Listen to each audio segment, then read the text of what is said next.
going to try to concise almost a 1 hour presentation in 10 minutes or so.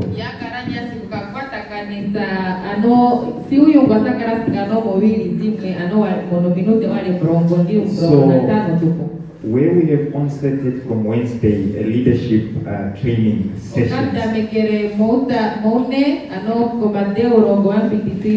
Today we continue as a means of laying a foundation to biblical leadership. Now, we were saying that the invitation was extended to each and every church member. But we were disappointed that the church did not show up. Because we are going to see through today's presentation that leadership does not necessarily require a position. All of us as Christians, we are called to be leaders. So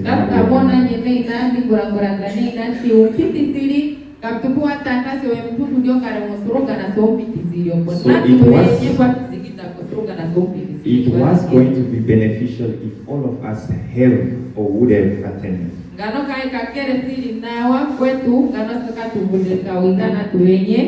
Now, although on the past couple of 3 days we were having sessions for various portfolios, today we just want to give a biblical narrative on the etymologies of leadership.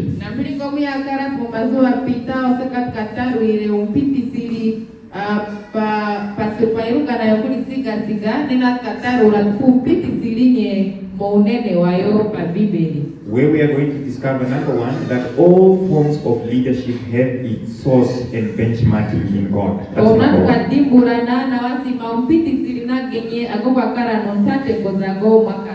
We are also going to see that biblical leadership is servitude.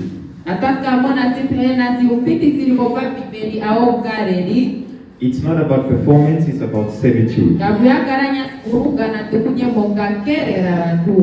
Thirdly, we are also going to discover that biblical leadership is people-centered, not result-centered.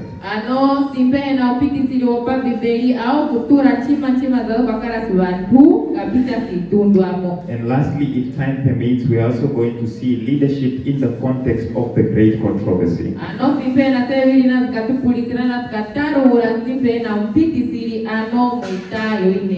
Now, the Bible says in Genesis chapter 1 verse 1 that in the beginning God created. In other words, God initiated the creation. And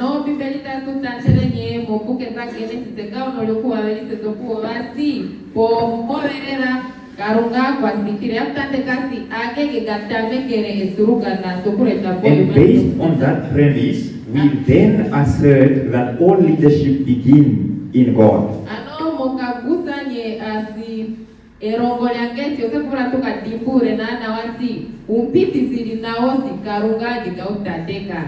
In actual fact, this is now where we say that the leaders should benchmark their forms and types of leadership in God Himself.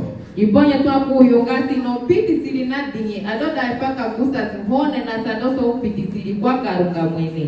the course of the week, we were trying to show different various leaders in terms of how Jesus Christ equally exemplifies some of the leadership roles that we are now holding as leaders. And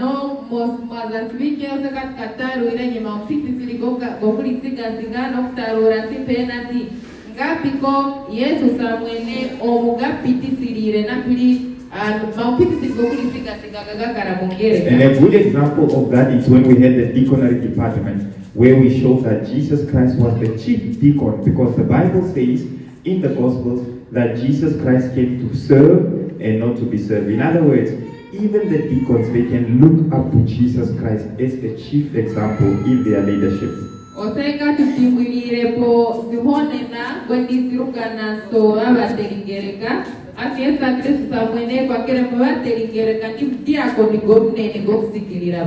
why it's impossible for you to be an effective leader in the various portfolios that you serve without you constantly looking to Jesus Christ as your example and for guidance.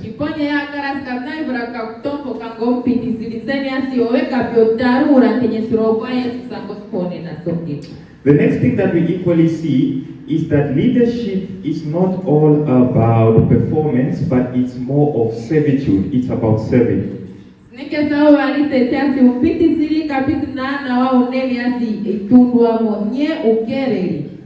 This we equally see in the life and ministry of Jesus Christ. When Jesus Christ was on earth, there is no other leader that can surpass the example of Jesus Christ. But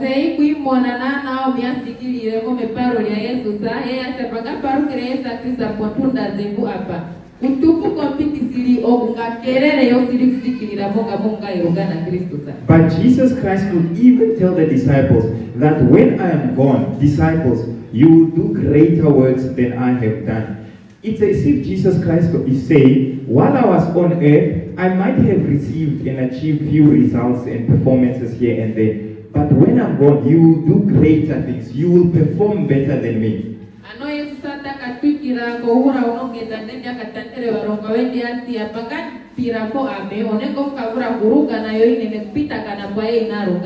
And so Jesus,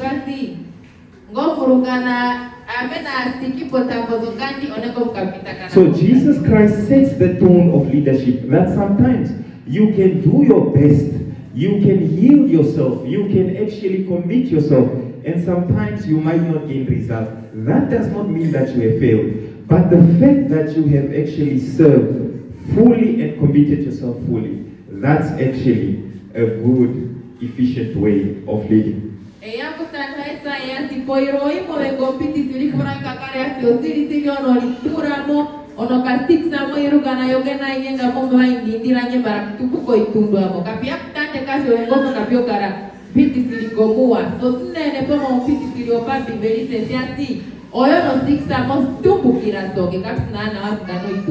Hinging on that same principle equally, leadership is not about results, it's more about the person.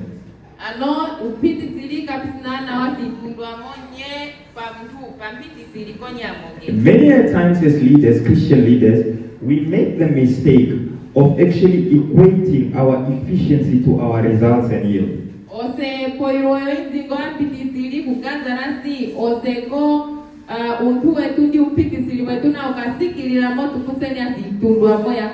But I'm just here to remind us as leaders, biblical leadership does not necessarily merely look or primarily look at results. It looks at the person. As long as the person being changed in the process of his or her leadership.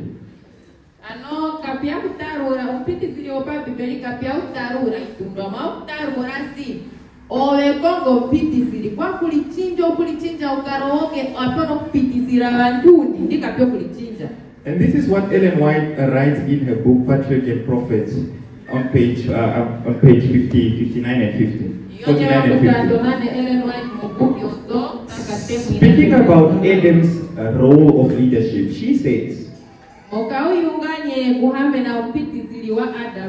that God gave them the responsibility of leadership so that their character can be cultured and tailored.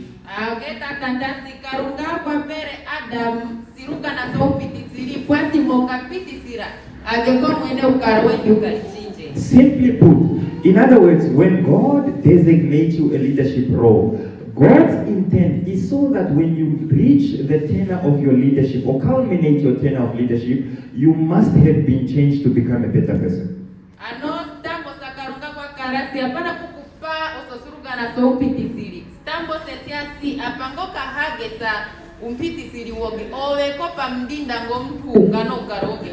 And we can equally attest the opposite, that many are people who have been delegated leadership roles. When they become leaders, they just become bitter, harsh, impulsive. You ask yourself, what changed? And some people would even say that it would have been better that this person should have not been given a leadership position.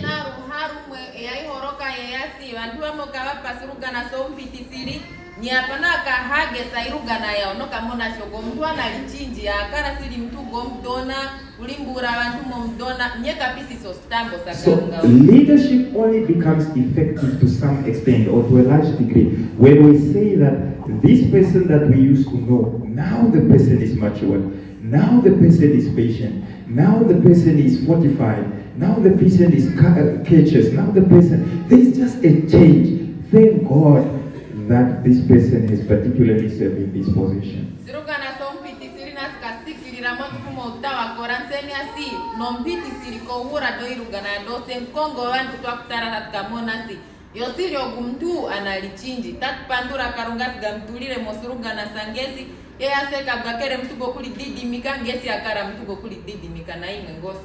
Then importantly, equally, we also realize leadership is reflexive in nature. In other words, the results of your leadership should be seen in the people that you lead.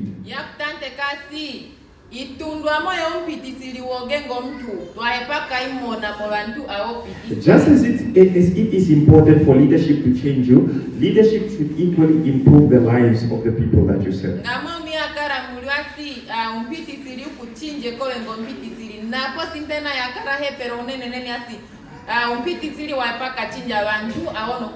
And this we get in Genesis chapter 2, where in God's leadership, God says, let us create men in our own image. In other words, God's leadership reflects his own character.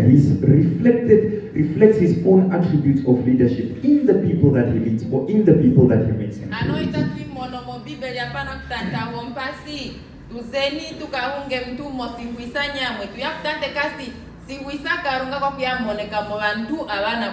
So in other words, another indicator of your effectiveness of leadership, we want to see, don't tell us in terms of how many people you baptize, how many crusades you run. We want to see the people that you are leading. Are they being changed or transformed? Because if they are not being transformed, then we have to question and red flag your form of leadership.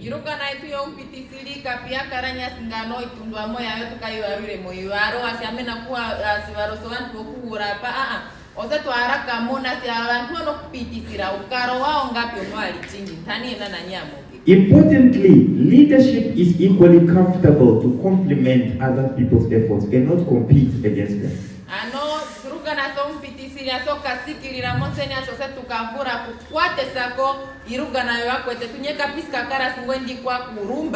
And this is what we have been emphasizing through our sessions of leadership. This thing of saying the Sabbath school, they are saying that they are heart of the church. PM are saying they are engine. The youth are saying they are the liver of the church. The other one, they are saying they are the pancreas. It's as if you are saying we are better than you.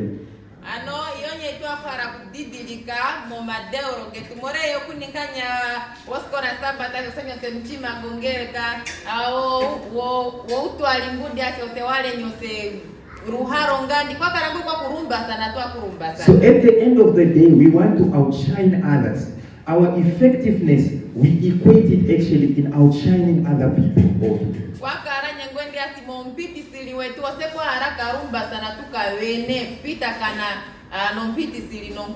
But notice the leadership of Jesus Christ. He says before he goes, greater things will you do more than me.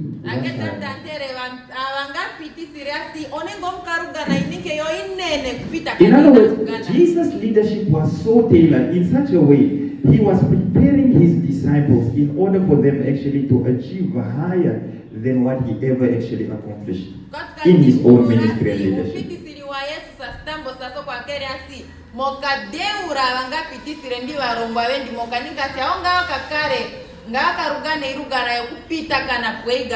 And so this is what we are talking about. Your leadership should come to the point where you tailor-make, where you groom and disciple people, so much so that when your tenure of leadership actually culminates, then other people can take over, even doing greater things than you have ever accomplished, because you have groomed and actually discipled them.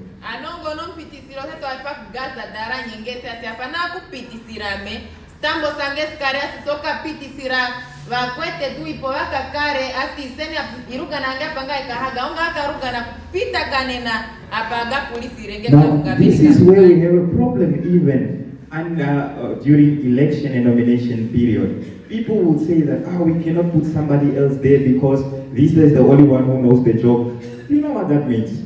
When you repeat a leader in that particular position of leadership, it means that that leader has actually failed, because his job and responsibility was to train, disciple others to take over him when he vacates office.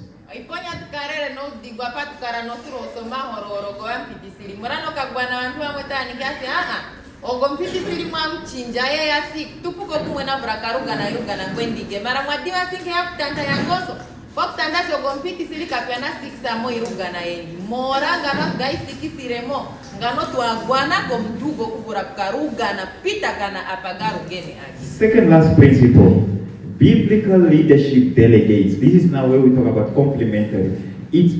Biblical leadership comes to the point of saying that, listen, I might be a pastor but I cannot sing. Let me delegate other people to sing.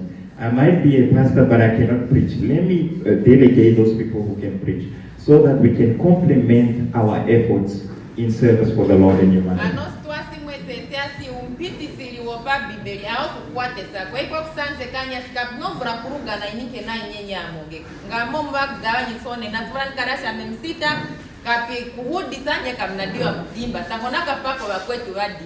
But many a times as leaders, we are actually tempted to actually employ the corporate styles of leadership. The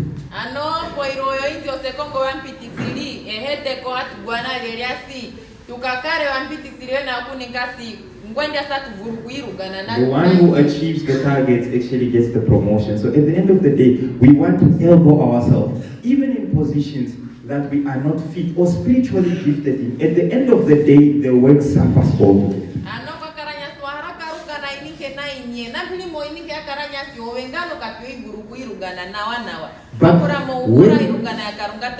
Because there is this fear of saying, if I put this brother in this particular portfolio, he will outshine me, and at the end of the day, people will not look at me, people will want to follow him.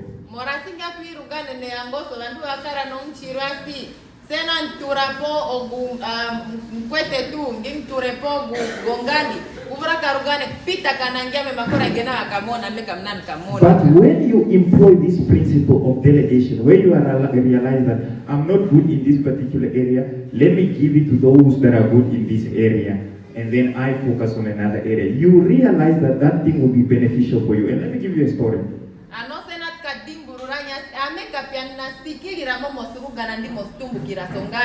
Tangonaka pako mkwete tu oguna monasi akeka sikilira momo stumbukira esi no kamona sinike na ikaza komeo tangona kumpesanse kodisone. Some years ago, before even we joined the ministry, anokura daka pita komeo tu wizemo suruga. There is this district pastor that used to use us a lot. Goeli wasita wamwe wangatu rugane. He would just call us, young men, come. Pay for our transport, going to this, to revive branches, to run crusades, to do all these things.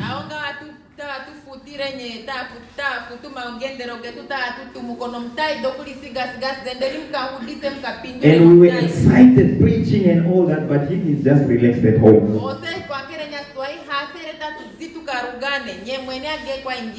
And then when the reports came, guess what? The people were saying, he was not us. People were not seeing us. People were seeing him. Results. We are seeing results. People are being baptized. At the end of the day, he was even promoted actually to the conference, if I may say. In other words, people will not steal that which is due unto you as long as you come to the point of realizing, okay, I'm not good in this particular area. Let me delegate others and such.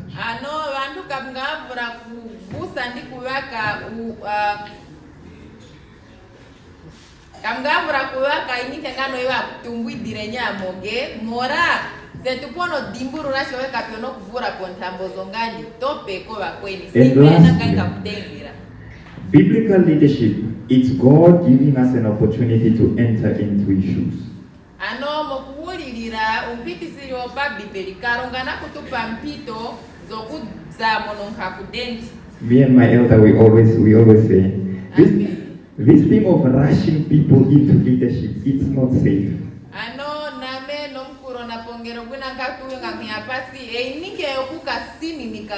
Because many of us will be proselyted and have entered the ranks of God's saints in this church. We think that we have arrived in heaven. These are angels.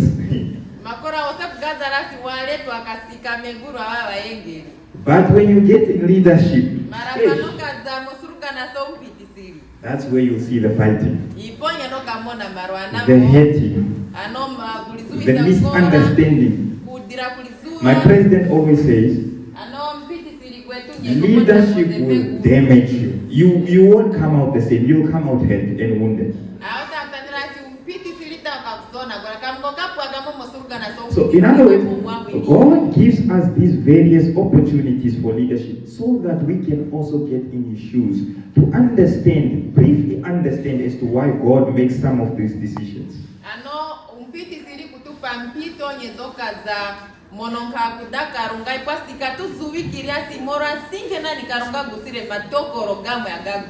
I'm sure we have all come to that point where we have asked God sometimes in our life, why God? Why did you permit this? Why Lord? Why did you permit me to get sick? Why did you permit my loved one to die? Why? We have all questioned, had those questions towards God, directed to God.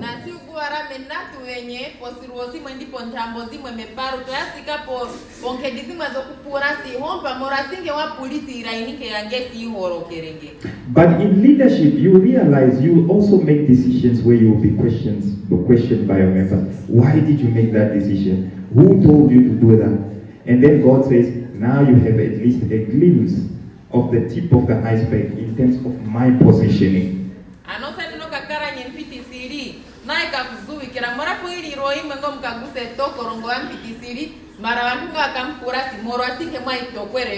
So in other words, as a leader, you come also to the point of being patient and forbearance to God, to say that, God, I understand, at least brief. I might not understand fully, but I'm at least understanding to the point of actually forbearing with you, because I have been a leader myself. I know what it feels like to be in a tight corner where you make a financial decision, where you make a crucial life and death decision, where members will not appreciate, they will not understand.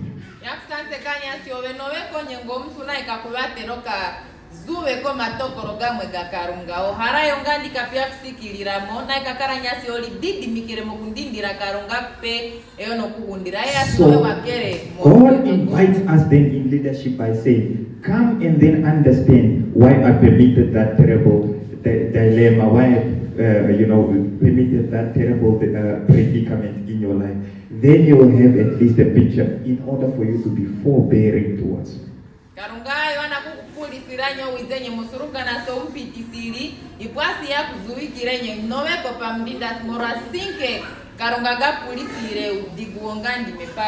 So these are very a summation, as I said, to say that this is Mission Impossible. It's a 1-hour presentation concise within 10 minutes. So this is a summation in terms of what we talk about, biblical foundation, or some would say the etymologies of the principles of biblical leadership.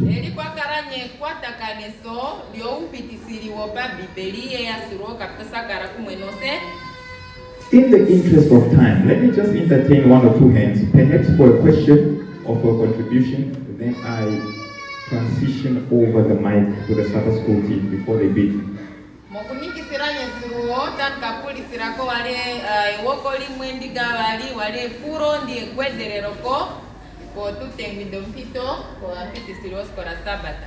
Okay, questions, contributions? Okay, thank you very much. You have been a beautiful class. I don't see any hand.